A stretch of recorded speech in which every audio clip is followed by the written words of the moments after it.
ನಿನ್ನ ಗಂಡಿಂದೇ ತಪ್ಪು, ನನ್ನ ಹೆಂಡತಿದೆ ಸರಿ ಅಂತ ನಾನಿಲ್ಲಿ ವಾದ ಮಾಡ್ತಿಲ್ಲ. ಹಾಗೆ ಮಾಡಿದ್ರೆ ನನ್ನ ಮನುಷ್ಯ ಅನ್ನಲ್ಲ, ಸ್ವಾರ್ಥಿ ಪಾಪಿ ಅಂತಾರೆ. ಒಬ್ಬ ಮನುಷ್ಯನ ಜೀವ ತೆಗೆಯೋ ಪ್ರಯತ್ನ ಮಾಡಿದವಳನ್ನ ಉಳಿಸು ಕಾಪಾಡು ಅಂತ ಕೇಳೋದೇ ಅಪರಾಧ ಅನಿಸ್ಬೋದು. ಆದರೆ ಒಂದ್ಸಲ ಶಾಂತವಾದ ಮನಸ್ಸಲ್ಲಿ ದೀಪಿಕನ ಜಾಗದಲ್ಲಿ ನಿಂತ್ಕೊಂಡು ಯೋಚನೆ ಮಾಡ್ಬೇಕು ಶಾಂತಮ್ಮ. ಅವಳು ಗುಂಡು ಹಾರಿಸಿದ್ದು ತನ್ನ ಗಂಡನ ಜೀವನ ಕಾಪಾಡ್ಕೊಳ್ಳೋಕ್ಕೆ. ಈಗಾಗಲೇ ನನ್ನ ಮೇಲೆ ಎರಡೆರಡು ಅಟ್ಯಾಕ್ ಆಗಿದೆ. ಆ ಪ್ರಯತ್ನದಲ್ಲಿ ನನಗೇನಾಗಿತ್ತು, ಲಚ್ಚಿಗೇನಾಗಿತ್ತು ನಿನಗೆ ಗೊತ್ತಿದೆ. ಅದೇ ಕಾರಣಕ್ಕೆ 3ನೇ ಸಲಕ್ಕೆ ಮುಕ್ತಾಯ ಅಂತಾರಲ್ಲ, ಎಲ್ಲ ನನ್ನ ಗಂಡನ ಪ್ರಾಣ ತೆಗೆಯಕ್ಕೆ ಬಂದಿದ್ದರೋ ಅನ್ನೋ ಹೆದರಿಕೆಯಲ್ಲಿ, ಅದು ಅಲ್ಲದೆ ನಿನ್ನ ಗಂಡ ಎಲ್ಲ ಮುಗಿಸ್ಬಿಡ್ತೀನಿ ಅಂತ ನುಗ್ಗಿದ್ರಿಂದಲೇ ಅವಳು ಗಾಬರಿಯಾಗಿ ಶೂಟ್ ಮಾಡಿರೋದು. ಬೇಕಾಗಿ ನಿನ್ನ ಗಂಡನ ಕೊಲ್ಬೇಕು ಅನ್ನೋದಾಗ್ಲಿ, ಅವನಿಗೆ ನೋವು ಮಾಡ್ಬೇಕು ಅನ್ನೋದಾಗ್ಲಿ ಅವಳ ಉದ್ದೇಶ ಆಗಿರಲಿಲ್ಲ ಶಾಂತಮ್ಮ. ಸಂದರ್ಭ ಹೀಗೇನೋ ಆಗೋಯ್ತು. ಆದರೂ ತಪ್ಪು ತಪ್ಪೇ ಶಾಂತಮ್ಮ. ಅದಕ್ಕೆ ನಿನ್ನ ಗಂಡನ ಸಂಪೂರ್ಣ ಜವಾಬ್ದಾರಿನ ನಾನು ತಗೋತೀನಿ. ಅವನು ಪೂರ್ತಿ ಹುಷಾರಾಗೋವರೆಗೂ ನಮ್ಮ ರೆಸ್ಪಾನ್ಸಿಬಿಲಿಟಿ. ಯಾವುದೇ ಕಾರಣಕ್ಕೆ ಈ ವಿಷಯದಲ್ಲಿ ಯಾರೂ ಹಿಂದೆ ಸರಿಯಲ್ಲ. ಆದರೆ ನನ್ನ ಹೆಂಡ್ತಿನ ಜೈಲಲ್ಲಿ ಕೊಳಿಯಾಗಿ ಮಾಡಬೇಡಮ್ಮ.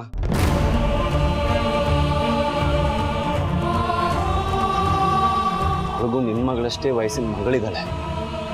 ಅವಳು ಆಮೇಲೆ ಅದೆಷ್ಟು ವರ್ಷ ತಾಯಿ ಇಲ್ಲದೆ ಬದುಕಾಗ ಆಗ್ಬಿಡುತ್ತೋ ಒಂದ್ಸಲ ಯೋಚನೆ ಮಾಡು ಶಾಂತಮ್ಮ. ಸುಮ್ಮನೆ ಯೋಚನೆ ಮಾಡಬೇಡ. ಕಂಪ್ಲೇಂಟ್ ವಾಪಸ್ ತಗೊಳಕ್ಕೆ ನಿನ್ಗೆ ಎಷ್ಟು ದುಡ್ಡು ಬೇಕು? 10 ಲಕ್ಷ, 20 ಲಕ್ಷ, 30 ಲಕ್ಷ, 40, 50.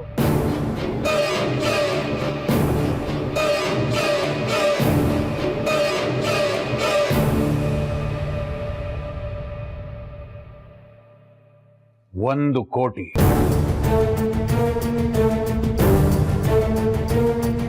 ಆದ್ರೆ ಅದನ್ನ ಮಾಡೋ ಬದಲು ನಂದೆರಡು ಕೋರಿಕೆ ಐತೆ, ಅದನ್ನ ಈಡೇರಿಸ್ಬಿಡಿ.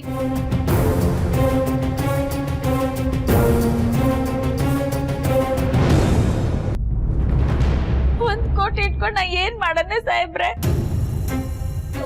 ನನಗೆ 1 ಕೋಟಿ ಕೊಡೋದಾದ್ರೆ ನಾನು ಕೇಸ್ ವಾಪಸ್ ತಗೋತೀನಿ.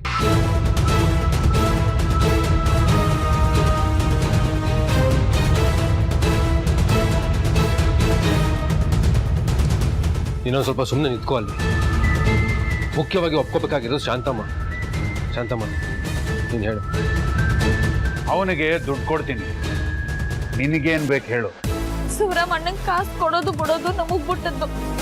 ಆದ್ರೆ ನಾ ಅಲ್ಲಿ ಹೆಂಗ್ಸು ನೀತಿ ನಿಜಾಯಿಸಿ ಇಟ್ಕೊಂಡಯ್ಯ ಮೊದ್ಲಿಂದಲೂ ಬದುಕ ಬಂದಿವ್ನಿ. ಒಂದು ತನ್ನ ಆಗ್ದವ್ರಿಗೂ ನಾಯಿಯಂಗೆ ನಿಯತ್ತಾಗಿ ಬದುಕ್ತವಳು. ನನ್ನ ಹೊಟ್ಟೆಗೆ ಅನ್ನ ಹಾಕಿದ್ ನೀವೇ, ನನ್ ಗಂಡನ ಎದೆಗೂ ಗುಂಡಿಕ್ ಬಿಟ್ರಿ. ಆದ್ರೆ ನಿಮ್ ಮನ್ಯಾಗ ಅಣ್ಣ ಉಣ್ಣಿದ್ ಋಣ ಐತೆ. ಅದಕ್ಕೋಸ್ಕರ ನಾರ ಇಲ್ಲೇ ಮುಗಿಸ್ಬಿಡ್ತೀನಿ. ಆದ್ರೆ ಅದನ್ನ ಮಾಡೋ ಬದಲು ನಂದೆರಡು ಕೋರಿಕೆ ಐತೆ, ಅದನ್ನ ಈಡೇರಿಸ್ಬಿಡಿ. 2 ಅಲ್ಲ 3 ಹೇಳು, ಅದನ್ನ ನಾನು ಪೂರೈಸ್ತೀನಿ. ಏನದು ಅಂತ ಹೇಳು. ನನ್ ಮೊದಲನೇ ಕೋರಿಕೆ, ಈ ಪರಿಸ್ಥಿತಿನಾಗೆ ನನ್ ಗಂಡನ ಹಳ್ಳಿ ಕರ್ಕೊ ಹೋಗಿ ಚಿಕಿತ್ಸೆ ಕೊಡಕ್ ಆಗಕ್ಕಿಲ್ಲ. ಆ ಖರ್ಚನೆಲ್ಲ ಹೊರೋ ಶಕ್ತಿನೂ ನನಗಿಲ್ಲ. ಅದಕ್ಕೆ ಈ ಇಸ್ಯ ನೆರಪಾಗೋ ಗಂಟ, ನನ್ ಗಂಡ ಪೂರ್ತಿಯಾಗಿ ಹುಷಾರಾಗೋ ಗಂಟ ಈ ಮನ್ಯಾಗ ಯಾವ್ದಾದ್ರು ಒಂದ್ ಮೂಲೆ ನಗೆ ಬದುಕಿಸ್ಬೇಕು. ನನ್ ಗಂಡ ನೀವೇ ಹುಷಾರ್ ಮಾಡಿ ಕಳಿಸ್ಬೇಕು. ಅದನ್ನ ನೀನು ಹೇಳ್ಬೇಕಾ ಶಾಂತಮ್ಮ? ನಿನ್ನ ಗಂಡನ ಜವಾಬ್ದಾರಿ ನಮ್ದು ಅಂತ ನಾನು ಆಗ್ಲೇ ಹೇಳಿದ್ನಲ್ಲ. ಯಾವುದಕ್ಕೂ ಬೆಲೆ ಕೊಡ್ಲಿಲ್ಲ ಅಂದ್ರು ಮನುಷ್ಯತ್ವಕ್ಕೆ ಬೆಲೆ ಕೊಡ್ಲೇಬೇಕು, ಕೊಡ್ತೀವಿ ಕೂಡ. In first condition ಒಪ್ಕೊಂಡಿದ್ದಾಯ್ತು.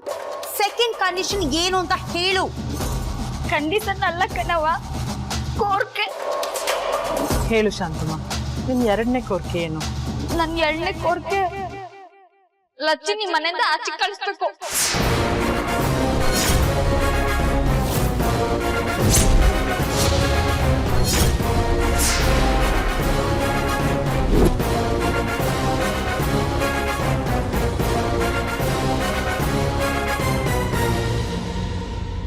ಹೇಳು ಶಾಂತಮ್ಮ, ನಿನ್ ಎರಡನೇ ಕೋರಿಕೆ ಏನು?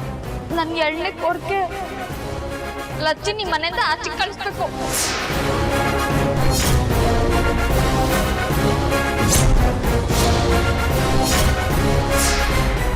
ಲಚ್ಚಿನ ಮನೆಯಿಂದ ಆಚೆ ಕಳಿಸೋದು ಈ ಜನ್ಮದಲ್ಲಿ ಮಾತ್ರ ಸಾಧ್ಯ ಇಲ್ಲ. ಹೌದು, ಲಚ್ಚಿನ ಕಳಿಸ್ಬೇಕು. ನೋಡ್ ಶಾಂತಮ್ಮ, ಅದನ್ನ ಬಿಟ್ಟು ಬೇರೆ ಏನಾದರೂ ಕೇಳು, ಆದ್ರೆ ಇದು ಮಾತ್ರ ಸಾಧ್ಯ ಇಲ್ಲ. ಇದೇನ್ ಸರ್ ಒಂದೇ ಸಲ ಹೀಗೆ ಹೇಳ್ತಾ ಇದ್ದೀರಾ?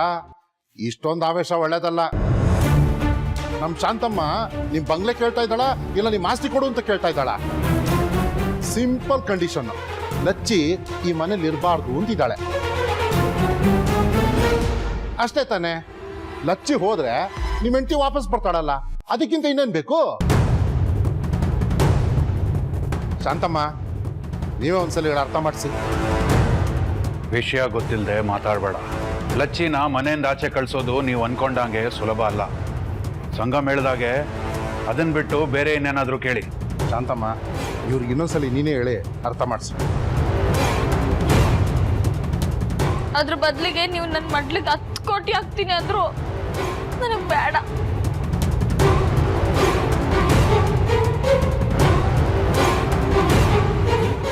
ಒಂದಷ್ಟು ದುಡ್ಡು ಕೇಳೋಣ ಅಂತ ಜನಗಳು ಡ್ರಾಮಾ ಮಾಡ್ತಾ ಇದ್ದಾರೆ ಮೇಡಮ್. ಅದು ನಿಜನೇ ಆಗಿದ್ರು ಅವ್ರು ಕಂಪ್ಲೇಂಟ್ ಕೊಟ್ಟಿರೋದ್ರಿಂದ ಕೇಸ್ ಅಂತೂ ರಿಜಿಸ್ಟರ್ ಆಗೇ ಆಗುತ್ತೆ. ಆ್ಯಂಡ್ ಪ್ರೊಸೀಜರ್ ಪ್ರಕಾರ ನಾನು FIR ಹಾಕಲೇಬೇಕು. 24 ಅವರ್ಸಲ್ಲಿ ನಾನು ಆರೋಪಿನ ಕೋರ್ಟಿಗೆ ಪ್ರೊಡ್ಯೂಸ್ ಮಾಡಲೇಬೇಕು. ಮೇಡಮ್, ನಿಮ್ಮ ಡ್ಯೂಟಿ ನೀವು ಮಾಡಿ, ಆದರೆ ನನಗೋಸ್ಕರ ಒಂದೇ ಒಂದು ಹೆಲ್ಪ್ ಮಾಡ್ತೀರಾ? ಏನು ಮಾಡಲಿ ಬದ್ರಿ, ನನ್ನಿಂದ ಏನು ಮಾಡೋಕ್ಕಾಗಲ್ಲ ಅಂತ ಹೇಳಿದ್ನಲ್ಲ. ನೀವು ಹಾಕೋ FIR ಒಂಚೂರು ಲೇಟ್ ಮಾಡಿ ಅಷ್ಟೇ ನಾನು ಕೇಳ್ಕೊತಾ ಇರೋದು. ಅದರಿಂದ ಏನಾಗುತ್ತೆ ಗೊತ್ತಿಲ್ಲ, ಆದರೆ ಕಂಪ್ಲೇಂಟ್ ಕೊಟ್ಟವ್ರೆ ಅದನ್ನು ವಾಪಸ್ ತೊಗೊಂಡಾಗ ಮಾಡ್ಬೋದೇನು. ಆದರೆ ಪ್ಲೀಸ್ ಮೇಡಮ್, ಇದು ಒಂದೇ ಒಂದು ಹೆಲ್ಪ್ ಆದರೂ ನೀವು ನೋ ಅಂದೇ ಮಾಡಲೇಬೇಕು. ಇಲ್ಲಾಂದರೆ ಏನೂ ಮಾಡಿದಿರೋ ತಪ್ಪಿಗೆ ಸಂಗಮ್ ಸಾಥ್ ನೋಡಿದು ಪಬ್ಲಿಕ್ನಲ್ಲಿ ಮರ್ಯಾದೆ ಹೋಗುತ್ತೆ. ಆಗಲಿ, ವೇಟ್ ಮಾಡ್ತೀನಿ. Thank you so much Jhansi madam, thanks a lot.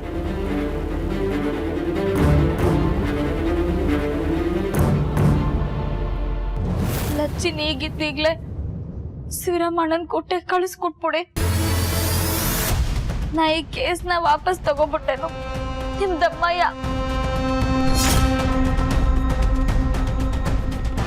ನೋಡು ಶಾಂತಮ್ಮ, ವಿಷಯ ಇರೋದು ದೀಪಿಕಂದು, ನಿನ್ನ ಗಂಡಂದು ಮತ್ತೆ ನಿಂದು.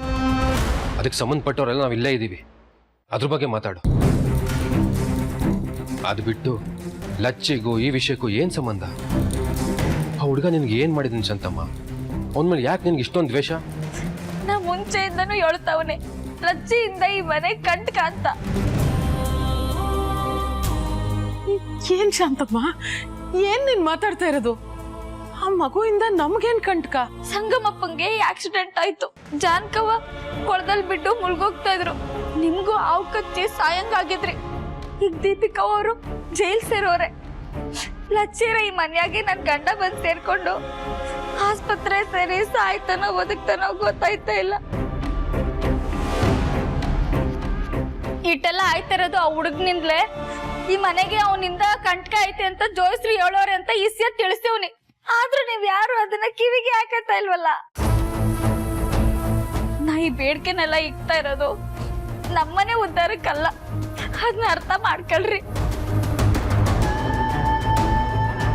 ನಾವ್ ತುತ್ತಿಂದಿರೋ ಈ ಮನೆ ಸಂದಾಕಿರ್ಲಿ, ಈ ಮನೆಯವ್ರಿಗೆ ಏನು ಅಪಾಯ ಆಗದೆ ಇರ್ಲಿ ಅಂತ ನಾ ಹೇಳ್ತಾ ಇರೋದು. ನಕ್ಸಾರ ಮಾಡ್ದೆ, ಇದೊಂದಕ್ಕೆ ಮೂವ್ ಅನ್ಬಿಡ್ರಿ. ನಾ ಏನು ಮಾತಾಡ್ದೆ ಕೇಸ್ನ ವಾಪಸ್ ತಗೋಬಿಟ್ಟನು. ಏನಮ್ಮ, ಏನ್ ಹೇಳಿ ನಿಮ್ ಮೂಢನಂಬಿಕೆಗೆ? ಯಾರ್ದೋ ಕಾಲ್ಗುಣದಿಂದನೋ ಯಾರೋ ಮನೇಲಿರೋದ್ರಿಂದನೋ ಹೀಗೆಲ್ಲ ಆಗತ್ತನೋ ಈ ನಿನ್ನ ಕುರುಡು ಬುದ್ಧಿಗೆ ಏನು ಹೇಳಬೇಕು ನಂಗೆ ಗೊತ್ತಾಗ್ತಾ ಇಲ್ಲ. ನೋಡು, ಈ ಕುಟುಂಬದ ಮೇಲೆ ನಿನಗಿರೋ ಪ್ರೀತಿಗೆ ನಾವೆಲ್ಲರೂ ಚಿರುಣಿ. ಈ ನಿನ್ನ ಗುಣಕ್ಕೆ ಎಲ್ಲರೂ ನಿನ್ನ ಮೆಚ್ಚಲೇಬೇಕು. ಆದರೆ ಈ ನಿನ್ನ ಮೂಢನಂಬಿಕೆಯಿಂದ ಒಂದು ಪುಟ್ಟು ಹುಡುಗನ ಜೀವನ ಹಾಳಾಗೋದಕ್ಕೆ ನಾನು ಬಿಡಲ್ಲ. ಲಚ್ಚಿನ ಯಾವುದೇ ಕಾರಣಕ್ಕೂ ನಾವೀ ಮನೆಯಿಂದ ಆಚೆ ಕಳಿಸಲ್ಲ.